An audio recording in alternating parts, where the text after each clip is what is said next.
महाराज ने वापस भेज दिया। लेकिन जब ब्रह्मा जी ने सुना कि इस कथा को सुन करके परीक्षित का मोक्ष हो रहा है, इसका कल्याण हो रहा है, तो क्यों ना मैं अपने ही लोक में इसका आजमा लूं कि इससे कल्याण होता है कि नहीं। उसी समय महाराज अपने ही लोक में एक पलड़े पर अनेक ग्रंथों को रखते हैं और एक पल्ले पर महाराज श्रीमद् भागवत रूपी ग्रंथ को रखते हैं। लेकिन जब वजन देखा जाता है तो भागवत रूपी पलड़ा जो है महाराज वही भारी था, बाकी जितने भी ग्रंथ रखे थे सारे ग्रंथ हल्के पड़ गए थे। क्योंकि किसी ने बड़ा ही सुंदर भाव दिया है कि जग के सब लाभ पराजित हैं, कि जग के सब लाभ पराजित हैं, सत्संगत वाले लाभों से, सत्संगत वाले लाभों से।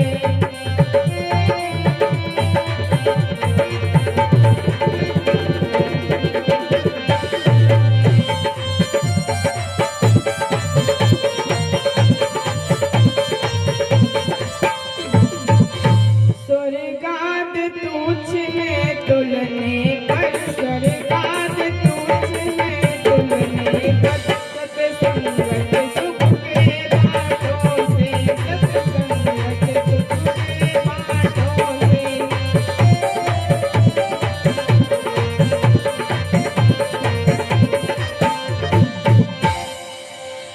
कहते हैं कि महाराज ये जो संगत होती है, किसी अच्छे संत की अगर संगति हमें मिल जाए तो वो भी महाराज सौभाग्यता की बात होती है। क्योंकि अगर भगवान की कृपा ना हो तो आप संतों का दर्शन भी नहीं पा सकते।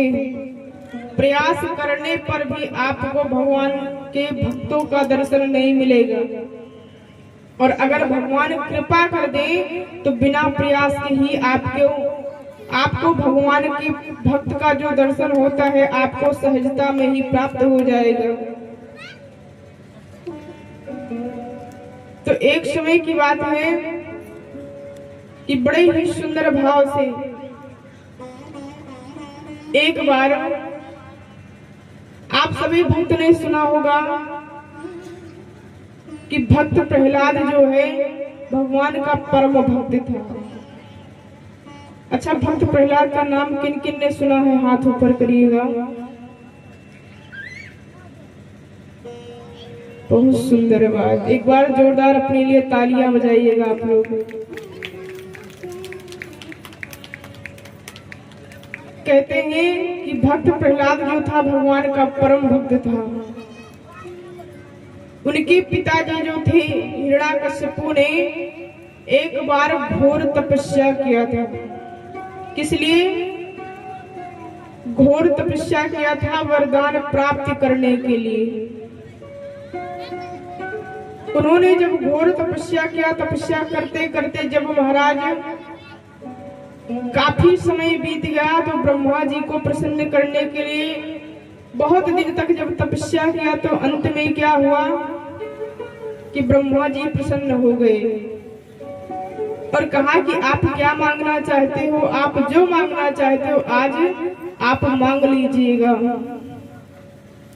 आज महाराज हिरण्याकश्यपु के ऊपर ब्रह्मा जी प्रसन्न हैं और कहते हैं कि आप जो वरदान मांगना चाहते हो आप मांगिएगा। अब तो महाराज हिरण्याकश्यपु प्रसन्न हो गया, मन में विचार कर रहा है कि मेरी जो तपस्या है सफल हो गई। उसी समय कहता है हिरण्याकश्यपु कि आप हमें ऐसा वरदान दीजिए कि मैं संसार में बनाए हुए किसी भी प्राणी से मेरी मृत्यु ना हो। ब्रह्मा जी ने कहा तथास्तु। फिर हिरण्याकश्यपु ने कहा कि इस संसार में जितने भी आपने जीव बनाए हैं किसी के हाथों से मेरी मृत्यु ना हो। दूसरे नंबर पर कहा महाराज मैं ना दिन में मरूं ना रात में मरूं, ना आपके संसार में बनाए हुए किसी प्राणी से मरूं, ना अस्त्र से मरूं ना शस्त्र से मरूं। ब्रह्मा जी ने कहा तथास्तु। फिर कहा कि प्रभु अब मैं किसी भी प्राणी से जब नहीं मरूंगा, किसी अस्त्र से नहीं मरूंगा, किसी शस्त्र से नहीं मरूंगा, ना ही दिन में मरूंगा ना ही रात में मरूंगा। ब्रह्मा जी ने कहा कि मैं आपको सारे वरदान दे देता हूं, ले जाइए। अब महाराज हिरण्यकशिपु इतना बलवान हो गया, इतना जोश आ गया, क्योंकि उसको पता हो गया कि संसार में अब मुझे कोई मार नहीं सकता। अब महाराज क्या हुआ, जैसे ही वरदान पाने के बाद मन में विचार करता है कि मैं कितना भी अत्याचार पापाचारी ना बन जाऊं, लेकिन मेरा कोई कुछ बिगाड़ नहीं सकता। जैसे कि इस संसार में अगर कोई किसी भी प्रकार से अगर बलवान बन जाता है तो महाराज उसके अंदर क्या आ जाता है, अहंकार आ जाता है। अच्छा, बलवान दो प्रकार के होते हैं। एक होते हैं कि जिनके पास महाराज भगवान सब कुछ देते हैं लेकिन विनम्रता बहुत रहती है। अगर आप उनको देखोगे तो आप यकीन ही नहीं कर पाओगे कि इतने बड़े आदमी हैं और इतनी विनम्रता इनके अंदर है। लेकिन महाराज एक हर चीज से संपन्न होने वाली व्यक्ति ऐसे होते हैं और कुछ व्यक्ति ऐसे होते हैं कि जिनके पास थोड़ा सा अगर कुछ हो जाता है तो बहुत ही उतावले हो जाते हैं। जैसे कि महाराज भगवान कहते हैं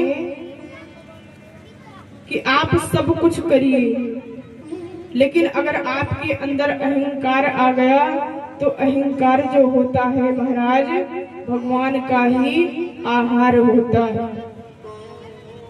इसीलिए कामना किया जाए भगवान से, प्रभु से कि प्रभु हमको सब कुछ देना लेकिन हमारे अंदर अहंकार मत देना। क्योंकि महाराज संसार में रहो